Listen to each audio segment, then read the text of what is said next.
Hello everyone. So today we are going to start with part 14 of our chapter number 2, reproduction in lower and higher animals.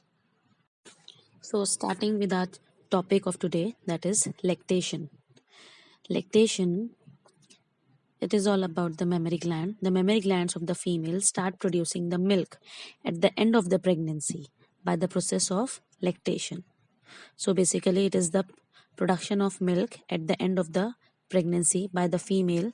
This process is called as what? Lactation. Prolactin is the hormone which is responsible for the production of milk. Prolactin, it is the hormone which is responsible for the production of milk in the female after pregnancy. Lactation helps the mother in feeding the newborn baby. The fluid secreted by the mammary glands soon after childbirth is called colostrum. It is called colostrum. I am repeating it once more. The first fluid which is secreted by the mammary gland just after the childbirth, that fluid is called colostrum.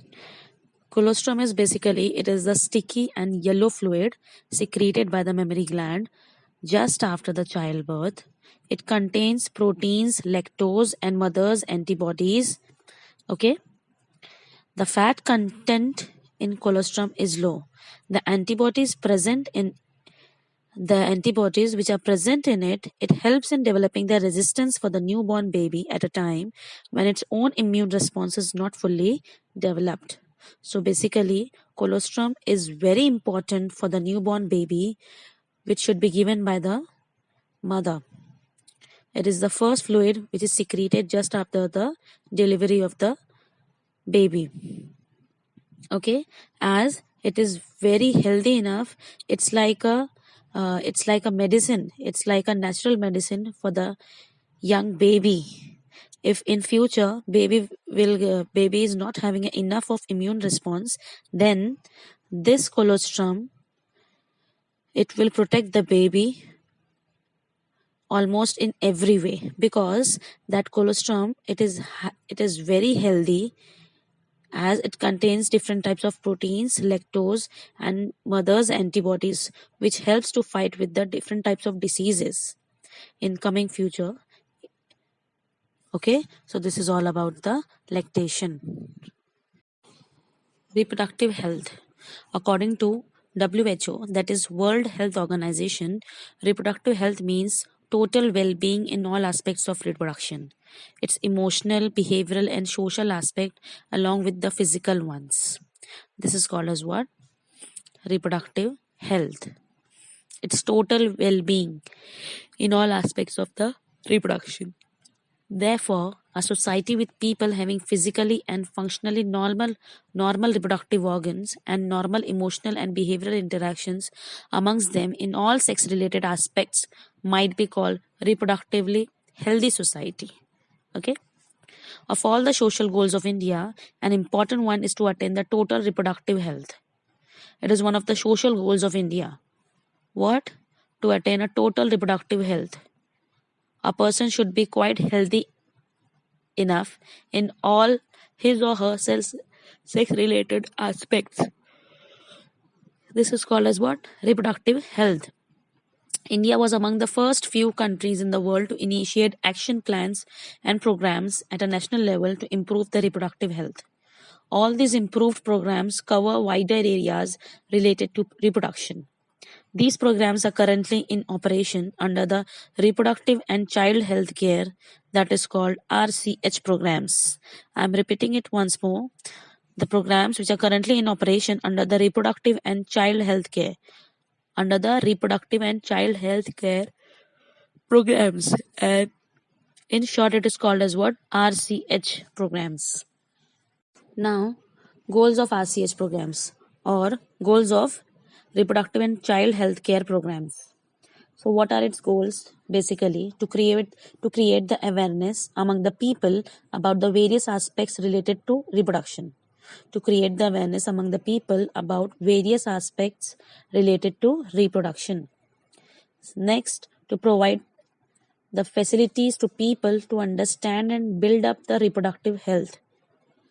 Third, to provide support for building up a reproductively healthy society. To provide a proper support for building up a reproductively healthy society. The last goal is to bring about a change mainly in 3 critical health indicators, that is reducing total infertility rate, infant mortality rate, and maternal mortality rate. Okay? What? To bring about a change mainly in 3 critical health indicators. What are the 3 critical health indicators? That is reducing the total infertility rate. There should be a reduction in infertility rate. Otherwise, our population will be going into declining. Infant mortality. Infant mortality means when the babies are dying in numbers, they are called as what? Infant mortality. So there should be the reduction in total infertility rate also, and in infant mortality rate also, and maternal mortality rate also. Means when the baby is under the womb of the mother, at that time also, and numbers of the death occurs. So to avoid all these types of the deaths, like infant mortality, maternal mortality, and total infertility rate, these are the 3 critical health indicators, and that we have to get changed up. So these are the all 4 goals of RCH programs. Now coming to the goals of RCH that can be achieved by the following ways. The goals of RCH which can be achieved by all the following ways. The first ways is by introduction of sex education in schools. Schools should be encouraged to provide correct information to the young ones, so as to discourage the children from believing in myths and clear the misconception about the sex related aspects. Proper information about safe and hygienic sexual practices. Sexually transmitted diseases. Sexually transmitted diseases is also termed as STD or STDs. AIDS. So these are the sexually transmitted diseases. Problems related to adolescence, and proper information about the reproductive organs. All these are the proper points which should be get properly corrected into the minds of the young ones. Okay, so what are the points? All the myths should be get clear. There should not be any kind of misconception about the sex related topics.